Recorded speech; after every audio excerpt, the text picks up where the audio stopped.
نحمده ونصلي على رسوله الكريم اما بعد فاعوذ بالله من الشيطان الرجيم بسم الله الرحمن الرحيم رب اشرح لي صدري ويسر لي امري واحلل عقدة من لساني يفقهوا قولي ربنا زدنا علما. باب الرجاء، اللہ تعالی سے پر امید رہنے کا بیان. قال اللہ تعالی قل یا عبادی الذین اسرفوا علی انفسهم لا تقنطوا من رحمت اللہ ان اللہ یغفر الذنوب جميعا انہ هو الغفور الرحیم. اللہ تعالی کا ارشاد ہے، اے پیغمبر صلی اللہ علیہ وسلم، میری طرف سے لوگوں کو کہہ دو کہ اے میرے بندو جنہوں نے اپنی جانوں پر زیادتی کی ہے،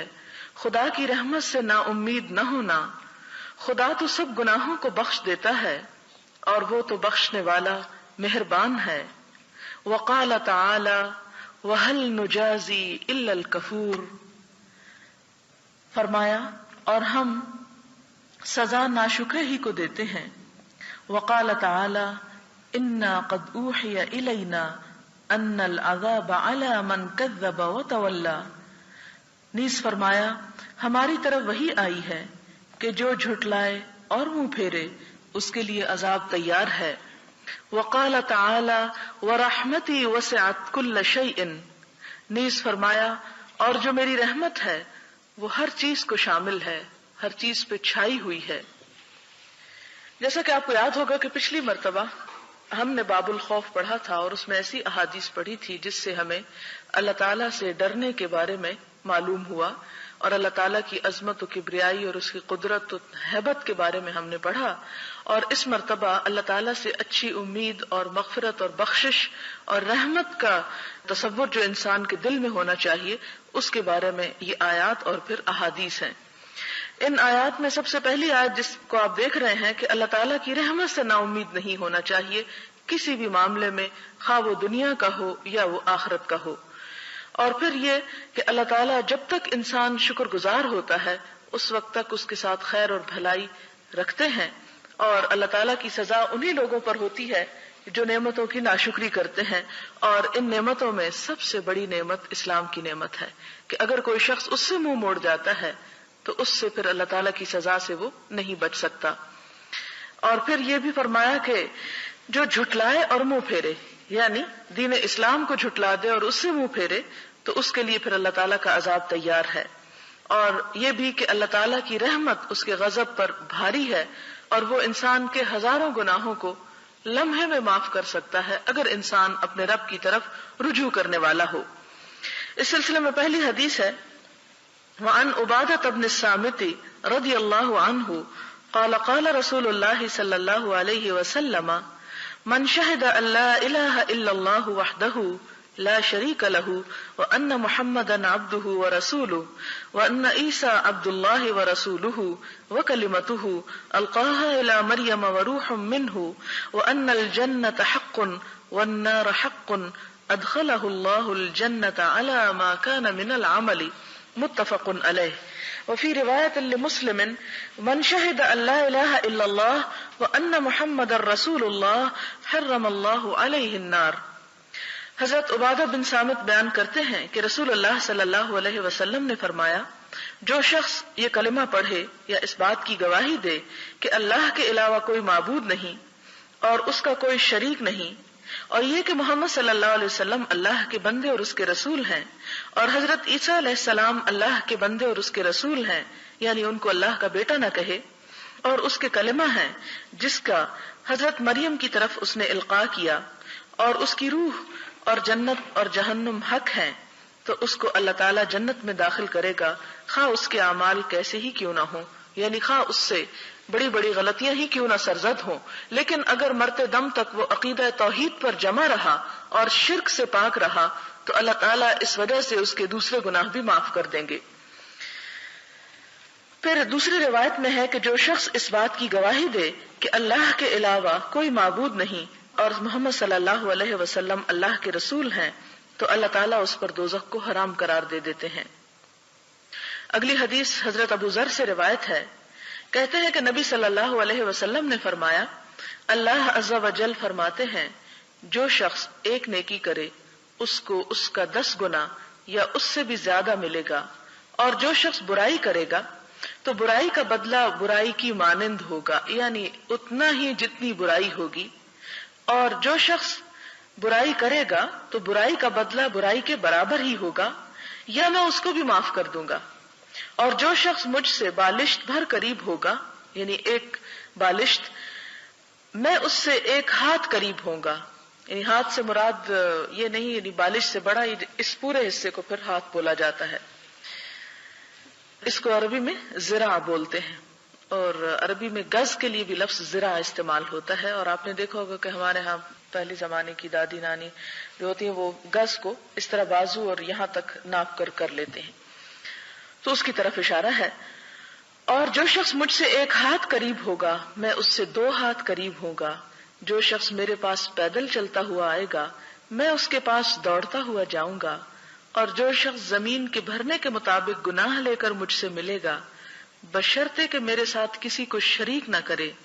تو میں گناہوں کے برابر مغفرت کے ساتھ اس سے ملوں گا۔ یعنی اگر حقوق اللہ میں کوئی کمی بیشی ہو جاتی ہے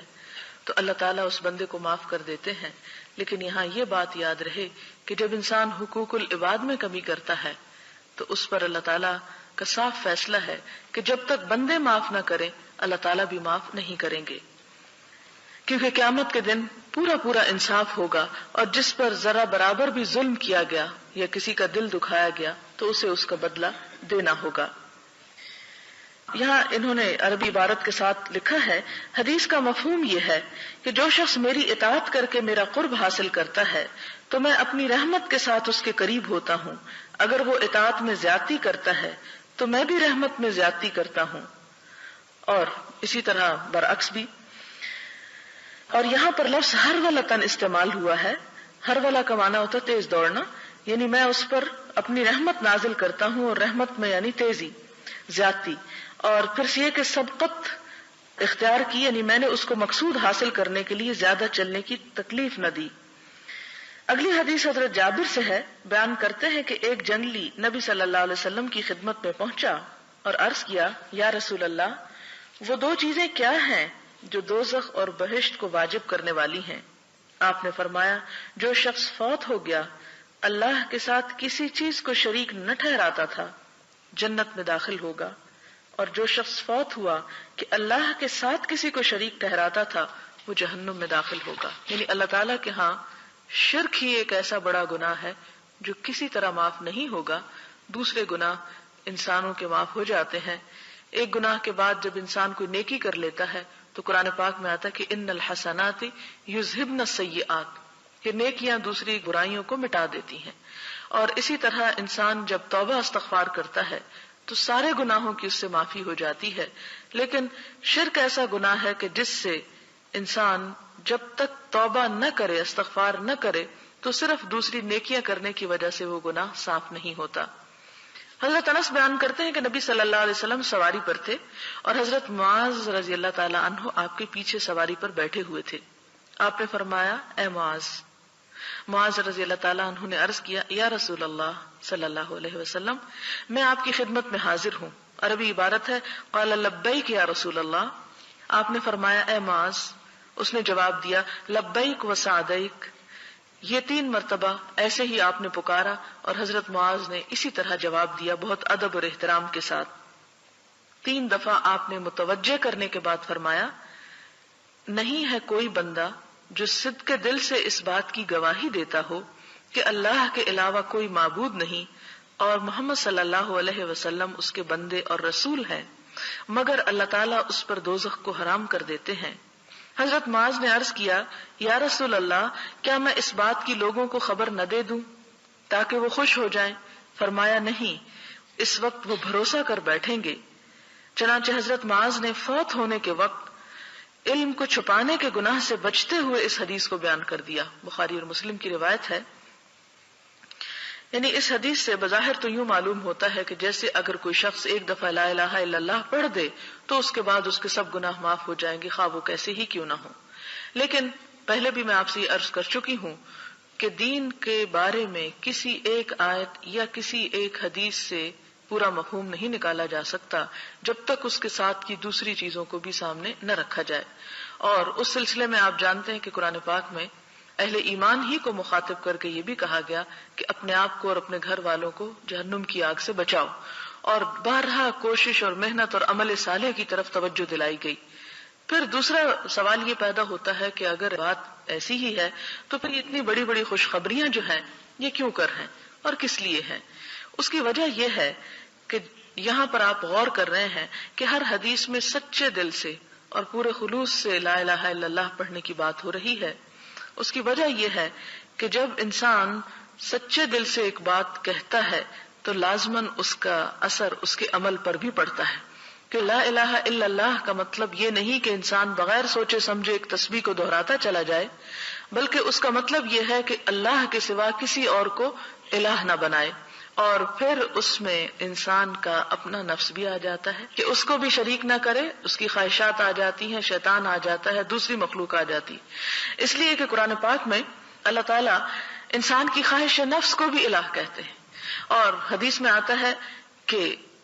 بدترین معبود جس کی دنیا میں عبادت کی جاتی ہے وہ انسان کی اپنی خواہش نفس ہی ہے.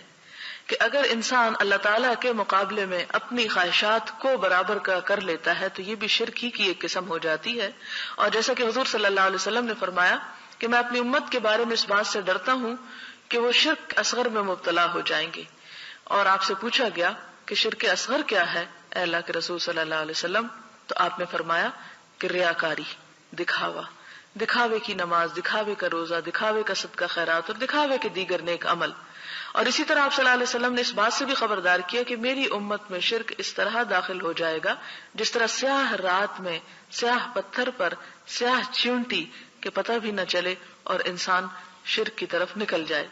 لہٰذا یہ مرحلہ جتنا ہم اس کو آسان اور بہت ہلکا سمجھ رہے ہیں ان احادیث کو پڑھ کر، یہ اتنا آسان نہیں. یہاں میں ڈرانا نہیں چاہتی، اللہ تعالیٰ کی رحمت ہی سے جوڑنا چاہتی ہوں، لیکن یہ ہمیشہ یاد رکھیں کہ اللہ تعالیٰ کی رحمت اسی وقت انسان پر ہوتی ہے اور معاملہ اسی قدر اللہ تعالیٰ کی رحمت کا ہوتا ہے جتنا انسان خود اللہ تعالیٰ کی طرف رجوع کرتا ہے. اگر ہم اس سے منہ موڑے رہیں اور ہم اس کی طرف توجہ نہ کریں تو وہ رب العالمین ہے، وہ ہمارا محتاج تو نہیں ہے، وہ بھلا پھر ہماری طرف کیوں کر راغب ہوگا. اس کے بعد ایک اور حدیث ہے، حضرت ابو ہریرہ رضی اللہ تعالیٰ عنہ یا حضرت ابو سعید خدری، راوی کو شک ہے، اور صحابی کی تعین میں شک کا ہونا مضر نہیں، اس لیے کہ تمام صحابہ عادل ہیں. ان میں سے روایت ہے انہوں نے بیان کیا کہ جب غزوہ تبوک ہوا تو لوگوں کو بھوک نے تنگ کیا تو انہوں نے عرض کیا یا رسول اللہ صلی اللہ علیہ وسلم، اگر آپ ہمیں اجازت عطا فرمائیں تو ہم اپنے اونٹوں کو ذبح کریں اور ان کا گوشت کھائیں اور ان سے چربی حاصل کریں. رسول اللہ صلی اللہ علیہ وسلم نے فرمایا تمہیں اجازت ہے، ایسا کر لو. چنانچہ حضرت عمر آئے اور عرض کیا یا رسول اللہ صلی اللہ علیہ وسلم، اگر آپ ایسا کریں گے تو سواریاں کم رہ جائیں گی، لوگ بھوک کے مارے ہیں، اونٹ سب ذبح کر ڈالیں گے تو واپسی کیسے ہوگی. لیکن صحابہ کرام سے ان کا زاد راہ منگوا لیں، یعنی ہر ایک کے پاس جو ایکسٹرا کچھ نہ کچھ ہے وہ سب آپ اکٹھا کر لیں، پھر ان کے لیے ان پر خدا سے برکت کی دعا فرمائیں، امید ہے کہ اللہ تعالیٰ اس میں برکت فرمائے گا. اس پر رسول اللہ صلی اللہ علیہ وسلم نے اس بات میں جواب دیتے ہوئے چمڑے کا دسترخوان منگوایا، اس کو بچھایا اور پھر لوگوں سے ان کے زاد راہ یعنی سامان، کھانے پینے کے سامان کو منگوایا. تو کوئی آدمی مٹھی بھر چینی لایا، کوئی مٹھی بھر کھجور اور روٹی کا ٹکڑا لایا، پنیر، یہاں تک کہ دسترخوان پر تھوڑی سی چیزیں نظر آنے لگی، یعنی تھوڑی چیزیں سب لے آئے. تو رسول اللہ صلی اللہ علیہ وسلم نے برکت کی دعا فرمائی، پھر فرمایا اس سے اپنے برتنوں کو بھر لو، یعنی جو کچھ لا کے رکھا ہے واپس اٹھاؤ. سب کو کہا. صحابہ کرام نے اپنے اپنے برتنوں کو بھر لیا، یہاں تک کہ لشکر میں کوئی ایسا برتن نہ تھا جس کو انہوں نے نہ بھرا ہو، اور سب نے خوب سیر ہو کر کھایا اور کچھ بچ بھی گیا. تو رسول اللہ صلی اللہ علیہ وسلم نے فرمایا میں گواہی دیتا ہوں کہ اللہ کے علاوہ کوئی معبود نہیں اور یہ کہ میں اللہ کا رسول ہوں. جو شخص ان دونوں کے اقرار کے ساتھ اللہ سے ملاقات کرے گا اور اس میں اسے کچھ شک و شبہ نہ ہوگا تو اس کو جنت سے روکا نہیں جائے گا، یعنی وہ جنت کا مستحق قرار پائے گا. اور یہی وجہ ہے کہ اس میں کوئی شک و شبہ نہ ہوگا کہ عبارت خاص طور پر قابل غور ہے، اس لیے کہ جب انسان کو اس بات کا یقین ہو کہ میری ملاقات میرے رب سے ہوگی اور وہ مجھے میرے اعمال پہ جزا دینے والا اور میرے گناہوں پہ سزا بھی دینے پہ قادر ہے، تو ایسی صورت میں انسان نیکی کے کاموں میں پورے یقین اور قوت کے ساتھ شامل ہوگا، اور برائی سے بچنے کے لیے بھی اس کو قوت حاصل ہوگی، اس لیے کہ اسے پتا ہے کہ لازماً قیامت آنی ہے اور مجھے اپنے اعمال کا جواب بھی دینا ہے۔ اور پھر یہاں پر ایک اور چیز جو دیکھنے کی ہے اور بہت ہی خوبصورت بات ہے کہ حضور صلی اللہ علیہ وسلم کی دعا سے جو برکت ہوئی اور جو رحمت نازل ہوئی، یہ آپ کے معجزات میں سے ایک معجزہ بھی ہے، اور اس سے عقل پرستوں کی عقل پرستی پر توڑ بھی ہے، جو یہ سمجھتے ہیں کہ 2 اور 2 صرف 4 ہی ہوتے ہیں اور اللہ کے فضل اور رحمت اور برکت پر ان کا بھروسہ نہیں ہوتا، جبکہ اسلام میں یہ چیز مانی ہوئی ہے، اور قرآن پاک میں بھی بارہا اس کا ذکر آتا ہے اور احادیث میں بھی کہ اللہ تعالیٰ جس چیز میں چاہتے ہیں اپنی رحمت سے اس میں برکت پیدا کر دیتے ہیں۔ اور برکت کا معنی یہ ہے کہ اللہ تعالیٰ کی طرف سے انسان کو ایسی بھلائی ملنا کہ جس کے لیے انسان نے خود کوئی کوشش نہ کی ہو، اور وہ خالصتاً اللہ کا فضل ہو، جس کے بارے میں آتا بھی ہے کہ وَاسْأَلُ اللَّهَ مِن فَضْلِهِ، کہ لوگوں اللہ سے اس کا فضل مانگو۔ اور فضل اور برکت ایسی چیزیں ہیں کہ جو انسان کی کوششوں سے نہیں آتی، بلکہ وہ خاص اللہ کی رحمت ہی ہوتی ہیں، اور اسی لیے کہا کہ اللہ کی رحمت سے مایوس نہ ہو، اسے مانگتے رہو۔ اور یہی وجہ ہے کہ دعا کے بارے میں فرمایا کہ پورے یقین کے ساتھ مانگو، یہ نہ سمجھو اور مایوس نہ ہو کہ اللہ تعالیٰ سنے گا، نہیں، ضرور سنتا ہے، جیسے کہ سورۃ المومن کے آخری حصے میں آتا ہے وَقَالَ رَبُّكُمُ ادْعُونِي أَسْتَجِبْ لَكُمْ، کہ تمہارا رب کہتا ہے کہ مجھے پکارو، میں ضرور جواب دیتا ہوں، میں تمہیں جواب دوں گا۔ اور اسی لیے حضور صلی اللہ علیہ وسلم نے فرمایا کہ اللہ تعالیٰ دعا کو ضرور سنتے ہیں، ہاں قبولیت 3 طرح میں سے ایک طرح ہوتی ہے، یا تو یہ کہ انسان جو مانگتا ہے وہی مل جاتا ہے، یا یہ کہ انسان کے اوپر سے اس دعا کے برابر کی کوئی بلا ٹل جاتی ہے، یا یہ کہ وہ دونوں چیزیں نہیں قبول ہوتی اور تیسرے درجے پہ یعنی آخرت کے لیے اس کو ذخیرہ بنا دیا جاتا ہے، اور انسان جب آخرت میں اس اجر کو دیکھے گا اور تمنا کرے گا اے کاش دنیا میں میری ایک دعا بھی قبول نہ ہوتی۔ لیکن انسان ہے، ہم کمزور ہیں، اور ہم چاہتے یہ ہیں کہ جو بھی ہم مانگے اللہ تعالیٰ اس کو ضرور پورا کر دے، اور اسی لیے ہمیں پھر ہماری ہی ضروریات کو سامنے رکھتے ہوئے اللہ تعالیٰ نے ہمیں ایک اور خوبصورت دعا سکھائی کہ ربنا آتنا فی الدنیا حسنہ وفی الآخرۃ حسنہ، کہ اللہ دنیا کی بھلائی بھی عطا فرما اور آخرت کی بھلائی بھی عطا کر، اس لیے کہ دنیا کی بھلائیاں جب انسان کو ملتی ہیں تو بعض اوقات ایک بھلائی سے کئی بھلائی کے پھر دروازے کھل جاتے ہیں۔ اس لیے انسان کو ہمیشہ اللہ تعالیٰ سے یہ نہیں کہنا چاہیے کہ اللہ میں نے تو اتنی دعائیں کی تو آپ نے ابھی تک قبول نہیں کی، یا یہ کہ میں دعائیں کرتا ہوں اور مجھے تو ابھی تک کچھ بھی نہیں ملا، یہ شیطان کی طرف سے ہوتا ہے۔ نہیں، مایوس نہیں ہونا چاہیے، کیونکہ اللہ تعالیٰ اپنے بندے کے حق میں 70 ماؤں سے بڑھ کے پیار کرنے والا ہے، وہ زیادہ بہتر طور پر جانتا ہے کہ میرے بندے کو کہاں کس چیز کی ضرورت ہے اور کہاں کتنی دیر اس کو آزمائش میں مبتلا رکھا جا سکتا ہے، اور اس سے اس کے لیے اور کتنی خیر اور بھلائی جو انسان خود نہیں جانتا ہوتا اس کے دروازے اور اس کے راستے وہ اس کے لیے کھول دیتا ہے۔ لہذا ایک تو یہ کہ ان کاموں کو کرنے میں خاص طور پر حریص ہونا چاہیے انسان کو کہ جن کاموں کے لیے حضور صلی اللہ علیہ وسلم نے دعا فرمائی ہے، کہ جس چیز کے لیے آپ صلی اللہ علیہ وسلم نے خاص طور پر اپنی امت کے لوگوں کے لیے دعا کی ہے، کیونکہ آپ کی دعا اللہ کے حضور قبول ہوتی تھی۔ جیسے کہ آپ دیکھیں کہ واضح نشانی ہے، صحیح مسلم کی روایت ہے، اور جگہوں پر بھی یہ حدیث آتی ہے۔ اور پھر یہ کہ انسان کے دل میں اگر کوئی اچھا مشورہ ہو تو کسی کو دینے میں کبھی بھی پیچھے نہیں رہنا چاہیے۔ آپ دیکھیں جیسے حضور صلی اللہ علیہ وسلم سے آ کے پوچھا گیا اونٹوں کو ذبح کرنے کے بارے میں، تو آپ کمال شفقت کے ساتھ انہیں اجازت دیتے ہیں کہ ٹھیک ہے انسانی بھوک ہے، اس کو مارا تو نہیں جا سکتا، اور اگر وہ استعمال کر لیں جانوروں کو، لیکن حضرت عمر کے ذہن میں ایک اور بہتر ترکیب آتی ہے اور وہ اس کو مشورے کے طور پر دیتے ہیں۔ اس میں حضور صلی اللہ علیہ وسلم کی نعوذ باللہ کوئی درجے میں یا رتبے میں کمی نہیں ہوتی، اس لیے کہ قرآن پاک میں خود اللہ تعالیٰ ہی کا حکم ہے وَشَاوِرْهُمْ فِي الْأَمْرِ، کہ اے نبی صلی اللہ علیہ وسلم آپ مختلف کاموں میں اپنے صحابہ سے مشورہ کریں، اور مشورے میں بھلائی یہ ہوتی ہے کہ انسان بعض اوقات ایک کم تر درجے کی چیز کی بجائے ایک زیادہ بہتر راستے کو اپنا سکتا ہے، جس سے انسان کے لیے اور بھلائی کے دروازے کھل سکتے ہیں۔ اور مسلمانوں کی بھی یہ صفت بتائی گئی کہ وہ امرہم شورا بینہم، کہ ان کے آپس کے معاملات باہم مشورے سے طے پاتے ہیں، اور خاص طور پر وہ امور جن کا تعلق بہت سارے لوگوں کے مفاد سے ہو، ان کاموں کو تو بہرحال مشورے ہی سے طے پانا چاہیے۔ پھر اس کے بعد اگلی حدیث ہے حضرت اتبان بن مالک بدری صحابی کی، کہتے ہیں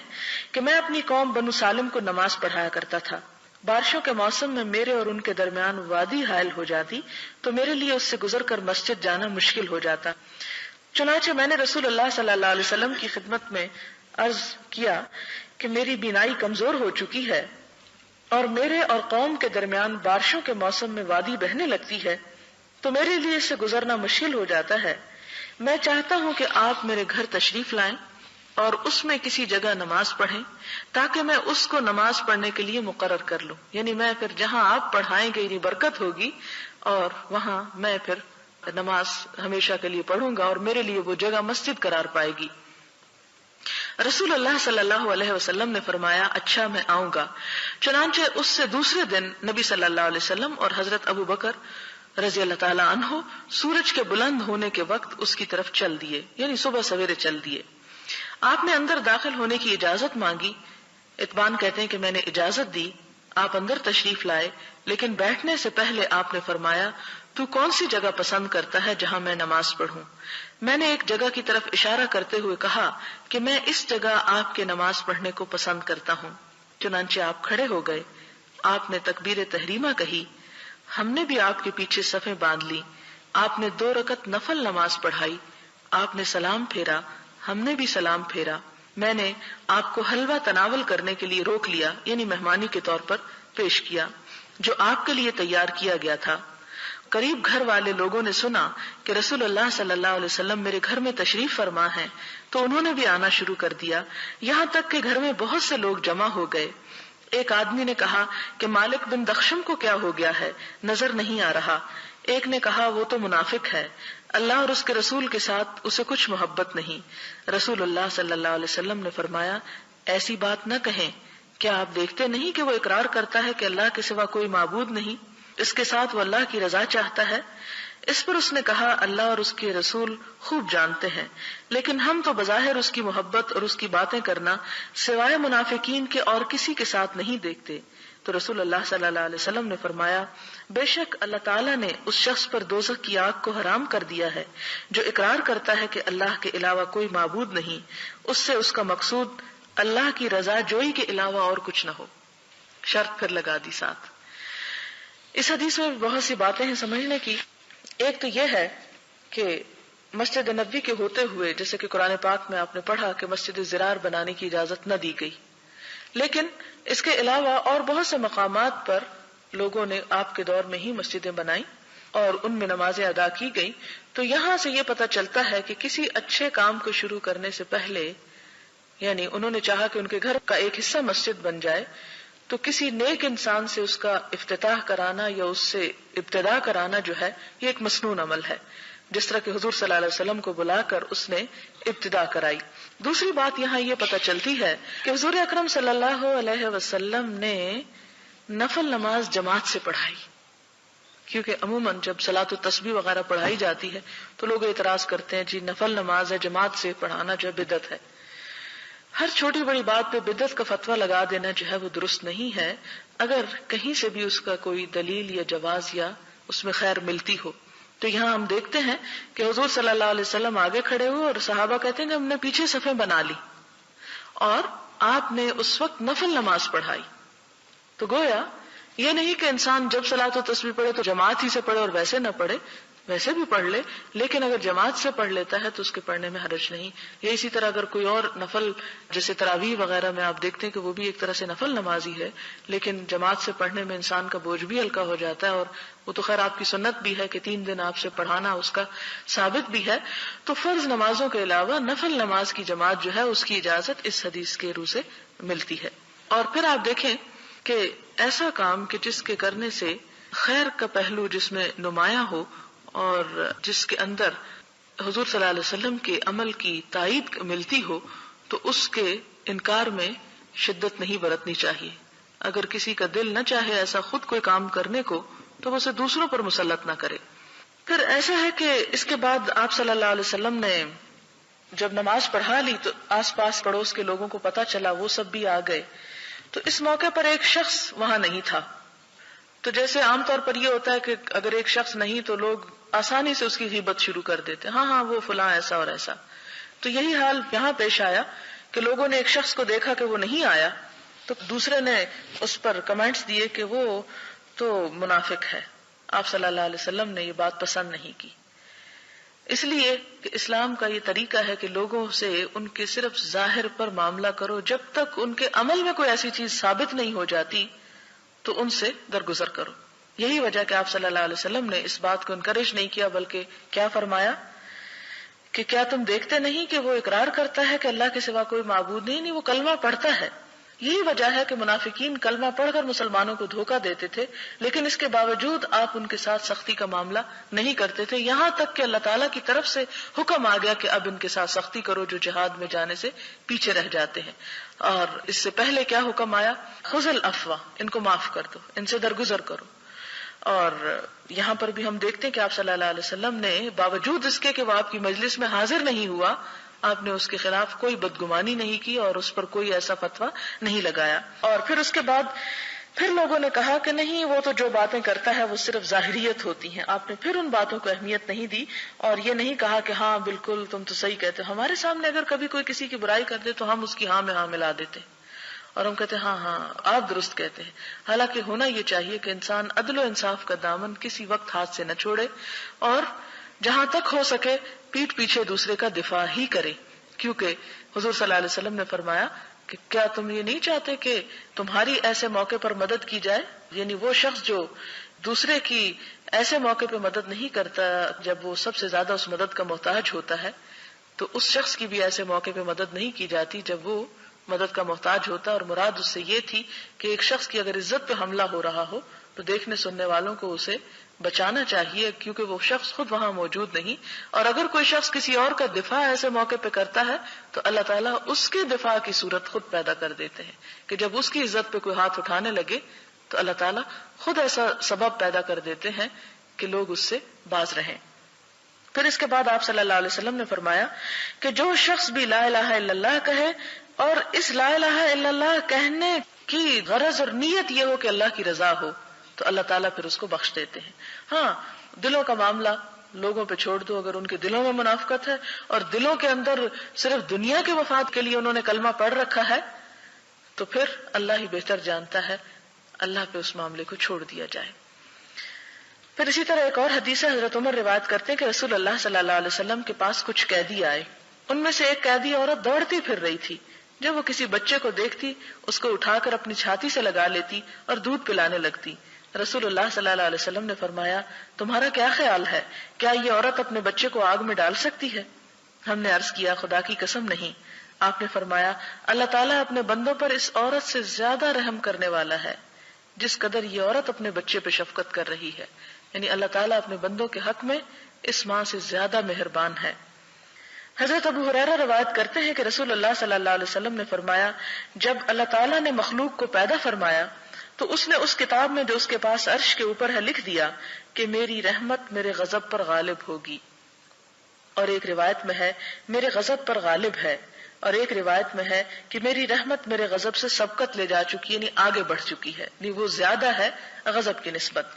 حضرت ابو ہریرہ بیان کرتے ہیں کہ میں نے رسول اللہ صلی اللہ علیہ وسلم سے سنا، آپ فرماتے تھے کہ اللہ نے رحمت کے 100 حصے بنائے، اس سے 99 حصوں کو اپنے پاس روک رکھا ہے اور ایک حصے کو زمین پر اتارا، بس اسی ایک حصے سے تمام مخلوقات ایک دوسرے کے ساتھ رحمت کرتی ہیں.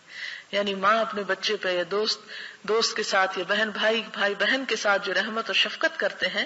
وہ اس ایک حصے کی وجہ سے ہیں جو اللہ تعالیٰ نے 100 میں سے زمین پر اتارے. پھر فرمایا یہاں تک کہ 4 پایا جب اپنے بچے سے پاؤں کو اٹھاتا ہے تاکہ اس کو تکلیف نہ پہنچے، اسی رحمت کی وجہ سے. یعنی ایک جانور جیسے چلتے چلتے اگر اس کے اپنے پاؤں کے نیچے اپنا بچہ آ جائے تو وہ اس لیے ہٹاتا ہے کہ یہ رحمت اس کے دل میں اللہ تعالیٰ نے اپنی خاص رحمت میں سے ڈالی. اور ایک روایت میں کہ اللہ کے لیے 100 رحمتیں ہیں، ان میں سے ایک رحمت کو جنوں، انسانوں، چارپائیوں، کیڑوں مکوڑوں کے درمیان نازل فرمایا، جس کی وجہ سے وہ ایک دوسرے سے شفقت کرتے ہیں اور رحم کرتے ہیں، اور وحشی جانور اپنے بچوں سے محبت کرتے ہیں ورنہ اپنے ہی بچوں کو کھا لیں۔ اور 99 رحمتوں کو اللہ نے آخرت کے دن کے لیے مؤخر کر رکھا ہے، جس کے ذریعے اپنے بندوں پر رحم فرمائے گا، یعنی وہاں پر ان کی بخشش کا سامان کرے گا۔ بخاری اور مسلم کی روایت ہے، اور امام مسلم نے اس کو سلمان فارسی سے روایت کیا ہے کہ رسول اللہ صلی اللہ علیہ وسلم نے فرمایا، بے شک اللہ تعالیٰ کے لیے 100 رحمتیں ہیں، بس ان میں سے ایک رحمت وہ ہے جس کی وجہ سے تمام مخلوق آپس میں ایک دوسرے پر رحمت کرتی ہے، اور 99 رحمتیں قیامت کے دن کے لیے محفوظ ہیں۔ اور ایک روایت میں ہے، بے شک اللہ تعالیٰ نے جس روز آسمانوں اور زمین کو پیدا کیا، اس نے 100 رحمتوں کو پیدا فرمایا، ہر رحمت زمین آسمان کے درمیان خلا کے برابر ہے۔ ان رحمتوں سے ایک رحمت کو زمین پر بھیجا، اس کی وجہ سے ماں اپنے بچے پہ شفقت کرتی ہے، وحشی جانور، پرندے وغیرہ ایک دوسرے پر رحمت کرتے ہیں۔ پس جب قیامت کا دن ہوگا تو اس رحمت کو بھی ان میں شامل فرما کر مکمل 100 رحمتیں کر دے گا۔ حضرت ابو ہریرہ نبی صلی اللہ علیہ وسلم سے حکایت کرتے ہیں کہ اللہ تعالیٰ بیان فرماتے ہیں کہ بندہ گناہ کرتا ہے تو توبہ کرتے ہوئے کہتا ہے، اللہ میرے گناہ کو معاف فرما۔ اس پر اللہ پاک فرماتا ہے، میرے بندے نے گناہ کیا اور اس نے معلوم کیا کہ اس کا رب گناہ معاف بھی کر سکتا ہے اور گناہ پر گرفت بھی کر سکتا ہے۔ پھر دوبارہ گناہ کیا اور دعا کیا، اللہ میرے گناہ کو معاف فرما۔ اس پر اللہ تعالیٰ نے فرمایا، میرے بندے نے گناہ کیا اور اس نے یقین کر لیا کہ اس کا رب گناہ معاف بھی کر سکتا ہے اور گناہ پر گرفت بھی کر سکتا ہے، پھر گناہ کرتا ہے اور کہتا ہے، اے میرے پروردگار میرے گناہ معاف فرما۔ اللہ تعالیٰ فرماتا ہے، میرے بندے نے گناہ کیا اور جان لیا کہ اس کا رب گناہوں کو معاف کر سکتا ہے اور ان پر مواخذہ بھی کر سکتا ہے، میں نے اپنے بندے کو معاف کر دیا، وہ جو چاہے کرے۔ یہ بخاری اور مسلم کی روایت ہے۔ یعنی جب تک انسان توبہ کرتا رہتا ہے اللہ تعالیٰ گناہوں کو معاف کر دیتا ہے، لیکن یہ یاد رہے کہ اللہ تعالیٰ اس وقت گناہوں کو معاف نہیں کرتے جب انسان کو موت کے فرشتے نظر آ جائے یا یہ قیامت کی گھڑی یا وہ سور پھونکنے کا وقت آ جائے۔ اس لیے اس حدیث سے یہ مطلب ہرگز نہیں نکلتا کہ انسان دل کھول کر ٹھنڈے دل سے اس لیے گناہ کرتا رہے کہ چونکہ اللہ تعالیٰ معاف کرتا ہے اس لیے میرا کام یہ کہ میں گناہ کروں۔ مراد یہ کہ گناہ آپ قرآن پاک میں پڑھ چکے ہیں، وَلَمْ يُصِرُّوا عَلَىٰ مَا فَعَلُوا، وہ اپنے کام پر، اپنے گناہوں پر اصرار نہیں کرتے۔ یہ نہیں کہ وہ گناہ کر کے اس پہ ڈٹ جاتے ہیں اور کہتے ہیں ہم نے ٹھیک کیا، بلکہ جب تک ان کے دل میں ندامت رہتی ہے اور اللہ تعالیٰ کی طرف رجوع رہتا ہے اللہ تعالیٰ اس کو معاف کر دیتے ہیں۔